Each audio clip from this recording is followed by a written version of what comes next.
Hi, I'm Abby. And I'm Paisley. Welcome to the Nomadder Podcast, where our mom and dad will share about our full-time travel adventure. They give awesome tips about the best family vacation destinations, memory-making activities, and how to save while traveling. They also have really cool guests to answer all your family travel questions. Be sure to follow us at nohomenomadder.com. Thanks for listening. Hello and welcome to the show. This is your host, Neil Howe, and today my special guest is Sheri Griffiths.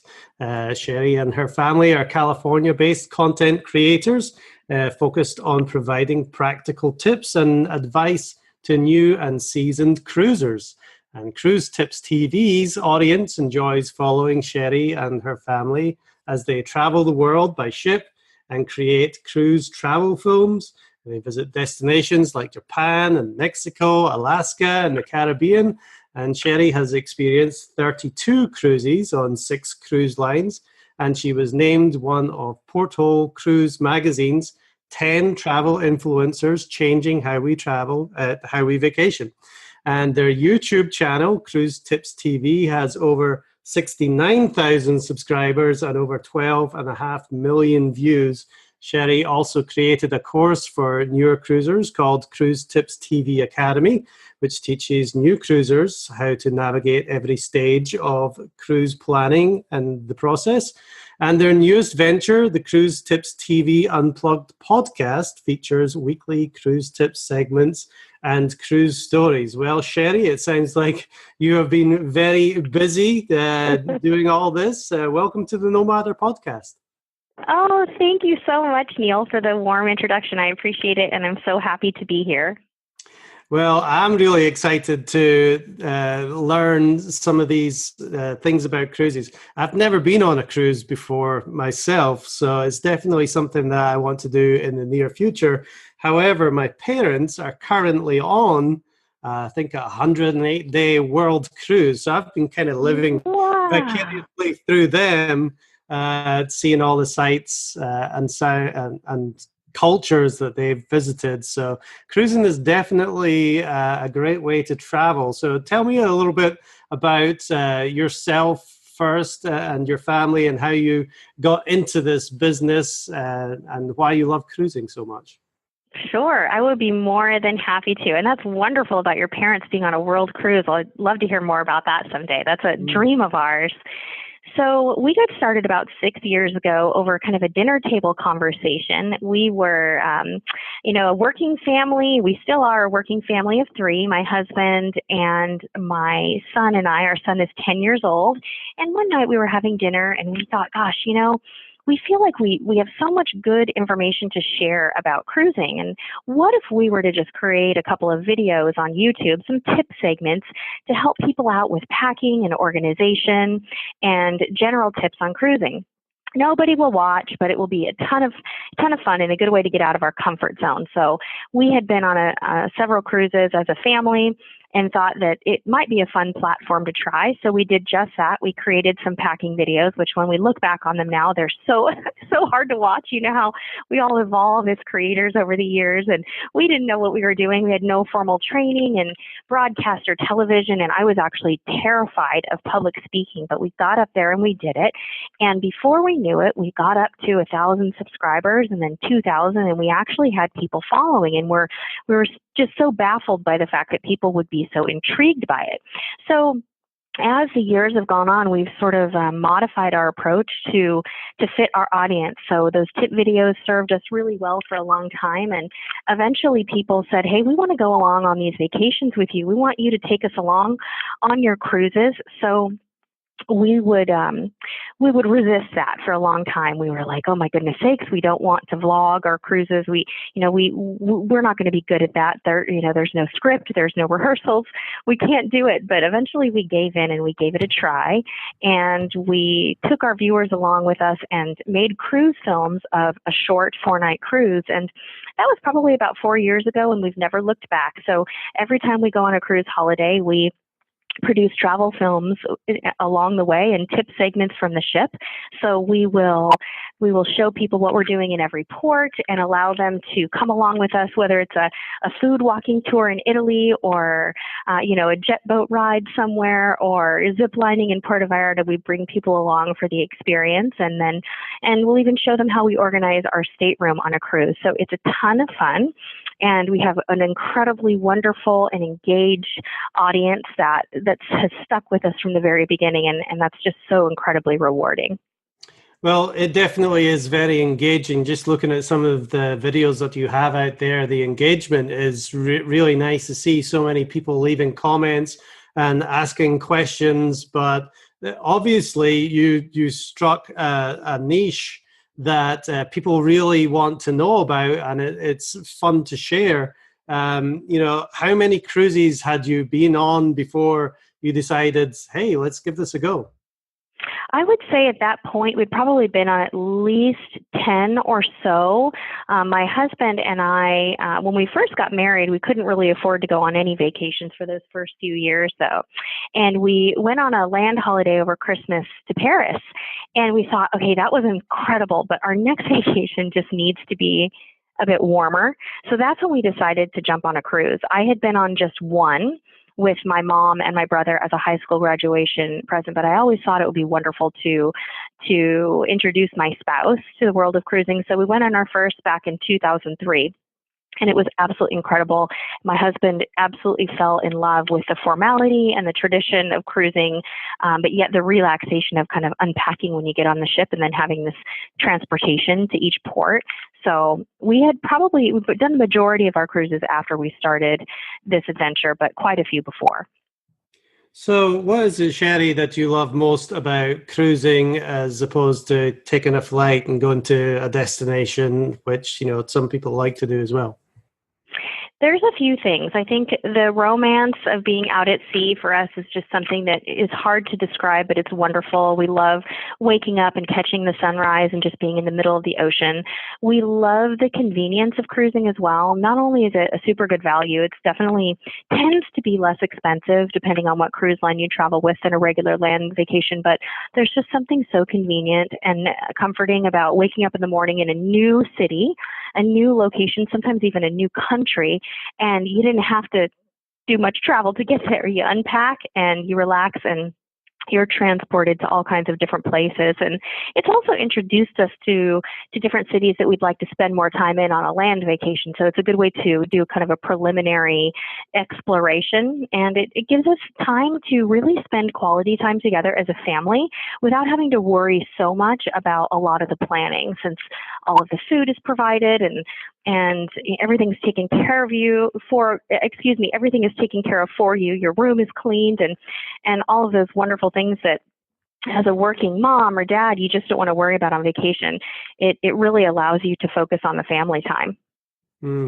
So before we get into some of the tips, which is, one of the reasons that so many people join you every week and watch your videos, tell me about why they're actually subscribing and why they're tuning in. What kind of information is it that they are looking for before they head off on their cruises? Mm-hmm. Well, I think cruising is such a new concept to so many people that before their first cruise, they really don't understand how things work. What kind of travel documents do they need to take with them? How do they book a cruise? Should they use a travel agent? Should they not use a travel agent? What on earth should they pack?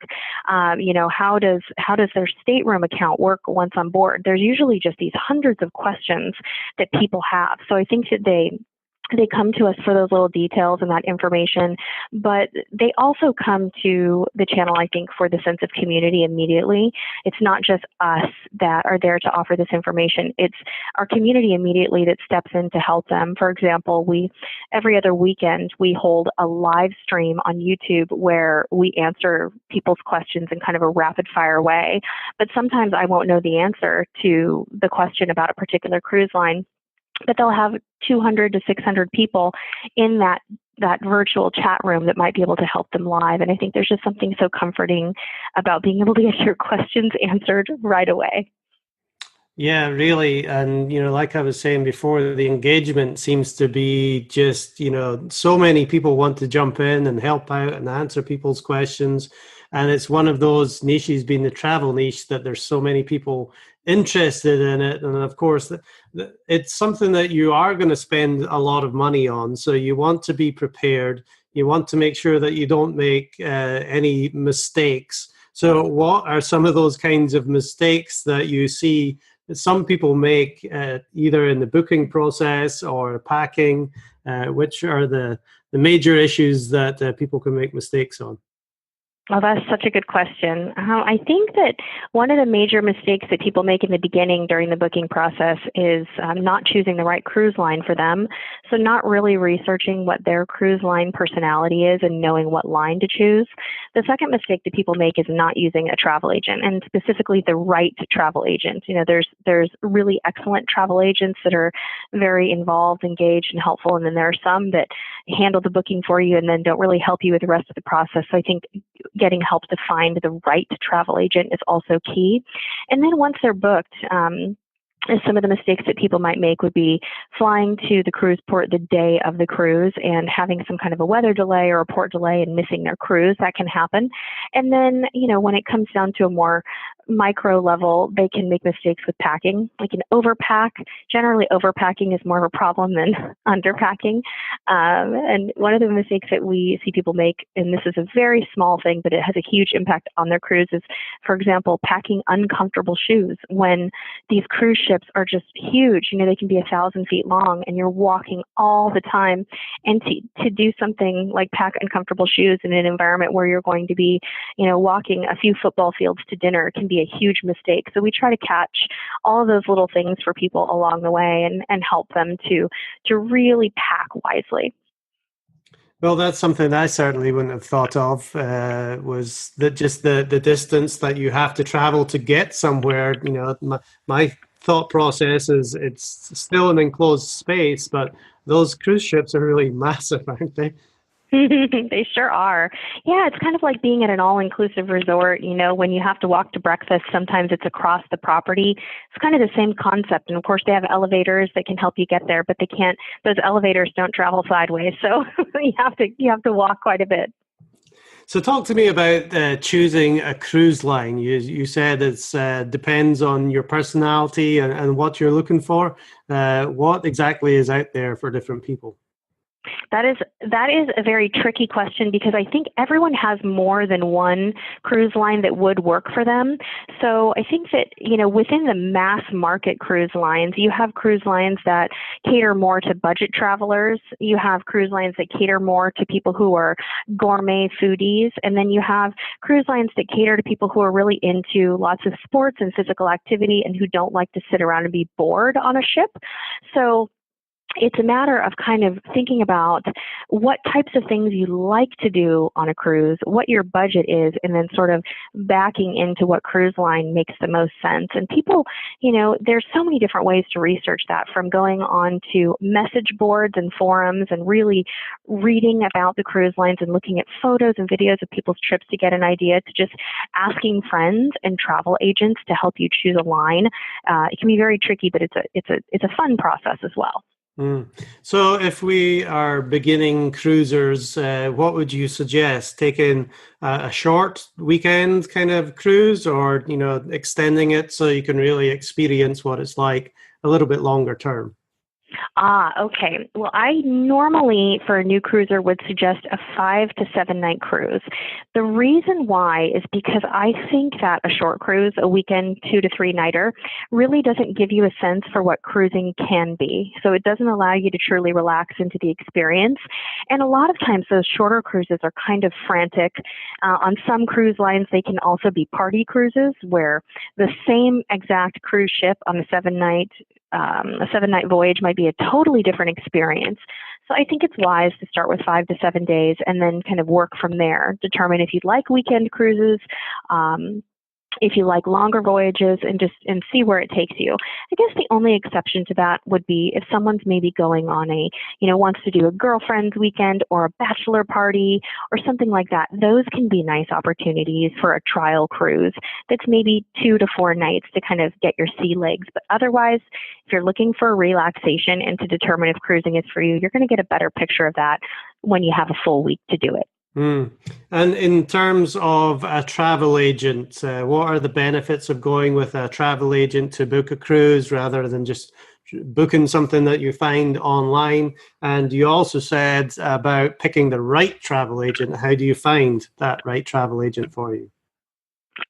Right, exactly. I think the way that you find the right travel agent is to ask friends and family first and foremost, find out who they use, and then do a quick little interview with them. Ask them a few questions about their response time. Ask them what cruise lines they represent, and if they're willing to help you plan other elements of your cruise, such as perhaps talking to you a little bit about cruise insurance or travel insurance, how to choose that, and maybe even helping you out with some activities for your cruise. And if someone doesn't seem responsive, just like when you're hiring an employee, you certainly wouldn't hire them if they didn't seem like a good fit. So we suggest that people do a little quick screening process with travel agents. But finding them, I think it's really best to ask around, ask friends, ask family. The benefits of using a travel agent are, and I think there's a sort of a misunderstanding about travel agents. It doesn't cost you anything extra to use a travel agent. You're not paying them for their services. The cruise lines are paying them a percentage of that booking. So you just don't have anything to lose by using a travel agent. Many times they can help you to find the cruise line that is right for you. They can help you to book your airfare. Sometimes travel agents have access to wholesale air, which can be much less expensive. They can also help you to determine when a cruise might be cheaper. So they can help you look at your calendar and determine maybe when there's a voyage that would fit your budget just based on a different date. So they see things that maybe we, as people who are looking at 10 or 15 different websites for a cruise, we may not see. They might have some knowledge, and sometimes they even have access to additional perks that people can get when they cruise with that particular agency. So they're going to find you the best value for money, basically. In my opinion, yes. There are certainly people out there who prefer to directly book with the cruise line, and they like to be in control and they like to do it themselves. And that sometimes happens with seasoned cruisers. But I still use a travel agent after 30 cruises just because I've seen so much value from the process, and I don't feel like I know it all. I think they have something to offer, and they do. And when it comes to price, when you're pricing a cruise, how do you do that? Do you price it by night? And, what different things can you get? I've seen a lot of relatively cheap cruises out there, and then there's some super expensive ones. So, what's the difference? Yeah, there's a big variety. You can find cruises from as low as $50 per night per person up to, $500 to $1,000 per night per person. But the way that the cruises are sold is they are sold per person for the whole voyage. So to give you an example, if let's say I wanted to book a cruise on Regal Princess, and I was going to the Caribbean. When I log on to the website or I talk to my travel agent, they're going to give me a price for the first and second person in the stateroom. It's going to be the same price. And then the third and fourth passengers in the stateroom are going to be less. So, for example, a Caribbean cruise in a balcony might cost me $1,000 for 7 nights for the first and second passenger. So that would be $2,000. And the third passenger might be just as low as maybe $399 a person or $699. So then you are going to be adding taxes and fees on top of that, and then you'll get your total cruise fare. And as far as the type of person that takes a cruise, looking at my parents' cruise, which was around the world, the average age was probably 60 plus. Is that a general demographic of the people that cruise, or are there different cruises for different age groups? Yeah, it's not anymore. I think that there have been stereotypes about that being the case, but I think the industry has also changed as well. And as cruise lines have come into the market and created products for younger cruisers, that demographic has been pushed down. Now, if you're on a particular cruise line like Holland America, maybe Princess or Celebrity, in some cases the average age is probably going to be over 55. But not always. If you're on a spring break voyage, you're going to find that age group comes way down. Now, cruise lines like Carnival, Norwegian, and Royal Caribbean are going to have a much, much younger age grouping. Even MSC cruises, you're going to find that the average age usually doesn't exceed 45, and you'll have a lot of families with young children. So no, it's absolutely appealing to people of all ages at this point in time. So, Sheri, what are some of the fears people might have about setting off on their first cruise? I think one of the biggest fears people have is that they're going to become seasick. And generally speaking, that doesn't happen. Now, if you're prone to motion sickness or you do get seasick, if you go whale watching, something like that, that could happen. But the way that ships are built these days, they're built with massive stabilization equipment. And so sometimes you will not even feel the movement of a ship. And generally speaking, people don't experience any motion sickness. And if you do tend to on land, it's probably a good idea to go prepared with medication or some type of, seasickness remedy from your doctor before you cruise. But again, it's very, very rare. I think people are also afraid of being out on the open ocean, out on the open sea. They worry about the ship sinking. I think cruising, despite the fact that when there's an incident, it's definitely broadcast in the media. It's one of the safest ways to travel, statistically speaking. I think those are probably two of the biggest fears that people have. Now, we've talked about basically life on the boat, but you do stop at different ports as well. What's your best advice for people once they get to a port? What is there to do? My best advice, even though every port is extremely different, I think it's a good idea to plan something and do some sort of exploration. I think that not doing anything at all or just planning to walk around the port area exclusively is generally not a very good strategy, because I think it can be a big disappointment. One of the reasons why that's the case is because sometimes these cruise ships, they'll dock in a very industrial area. So imagine docking and having a working port near you. Just getting out and walking around is not going to give you a sense for that city. So we recommend booking an excursion, or even, depending on where you are, even just renting or commissioning a taxi cab for the day and asking them to take you to the best place on the island or to take you on a tour, and negotiating a rate up front can be a really good strategy. But it really does depend on where you are. Well, I can definitely say from experience, my parents came over in January to Port Canaveral, and I was thinking there was going to be something to do around there, and there was absolutely nothing. It wasn't a very nice area. We ended up taking them into Orlando and having fun for the day there. But, I am surprised that the ports aren't necessarily set up for the amount of tourists that are coming off the boat. Is that something that is normal that you usually see? Sometimes the ports are completely designed for cruise passengers, and sometimes they're not. For example, let's see if we could give you a few port examples or where it is really nicely developed. Puerto Vallarta is a good example of a place where there's a nice little shopping area, and they've developed the port right there off the ship. Cabo San Lucas is another example where when you're dropped off on a tender, you are right in the heart of the marina, and it's very entertaining. And then, of course, there are many, many ports in the Caribbean that have designed shopping areas, eating areas, and all kinds of commerce right off the port. It's just not something that you want to rely on 100% of the time. So it's a mixed bag. Well, let's talk about some of your experiences that you've had cruising, Sheri. What is your most memorable experience that you've had cruising? One of our most memorable recent cruises was a cruise to Asia. We sailed about 6,800 nautical miles from, I said 6,800. I meant 2,800. My memory is getting a little foggy there. But we sailed from Tokyo to Singapore and hit some incredible ports in Asia along the way. And that was just really memorable. We were so impressed with Japan.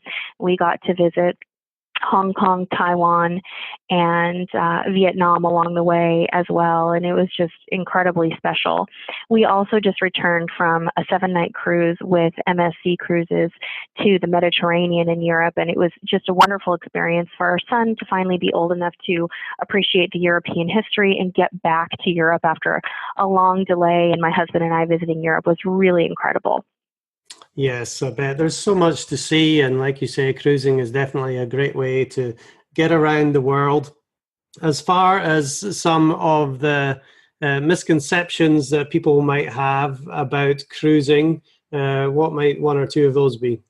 Well, you already hit on one of them, and that is that cruising is only for people who are over the age of 65 or 75. It is definitely for people of all ages. I think there's also a misconception that all there is to do on a cruise ship is eat, and that could not be farther from the truth anymore. Now, cruise ships have jogging tracks, rock climbing walls, ice skating rinks, bowling alleys. There really is a ton to do for people who are very physical.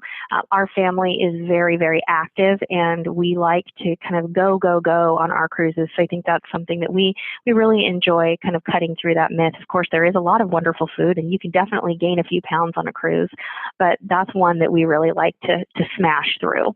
And what is the cruise industry looking like right now? Is it an industry that is growing and booming? It is. It's growing and booming with just thousands and thousands of new travelers exploring cruises every year. You can, if someone wants to learn a little bit more about the progress of the cruise industry, Cruise Lines International Association, also known as CLIA, is a wonderful website to kind of check out the path of the cruise industry. But there are tons of new ships being built. They're innovating at every corner. And cruise ships do tend to be getting bigger. That's a trend that we're seeing, although there are some nice mid-sized ships that are coming out, which we love to see. We don't necessarily want to see a mega ship after mega ship. We kind of like the more intimate experience. So we're excited to see that as well. Okay, so what are the future plans for you, Sheri, and your family? We have some exciting cruises planned. Since we live on the west coast of the United States, we are very excited about Carnival bringing a brand new ship to our coast. So Carnival Panorama will be based here in Southern California starting at the end of 2019, and we are planning to sail on Carnival Panorama next year, which is very exciting. We also have just recently placed a deposit on our Dream Cruise, which is a cruise to Tahiti and her island. So that is something that we are going to be exploring within the next few years. And we also plan to hopefully step foot on Princess's Royal Princess, which is coming to the West Coast as well. And we're also excited to check out MSC Cruises' new private island over in the Caribbean. So lots of exciting things all over the world for us. And of course, you're going to be documenting all of your new travels, as well as you've got hundreds of videos on your YouTube and as well share on social media. Sheri, what is the best way for people to connect with you so that they can get some of this valuable information? Yes, we promise we will document it, Neil.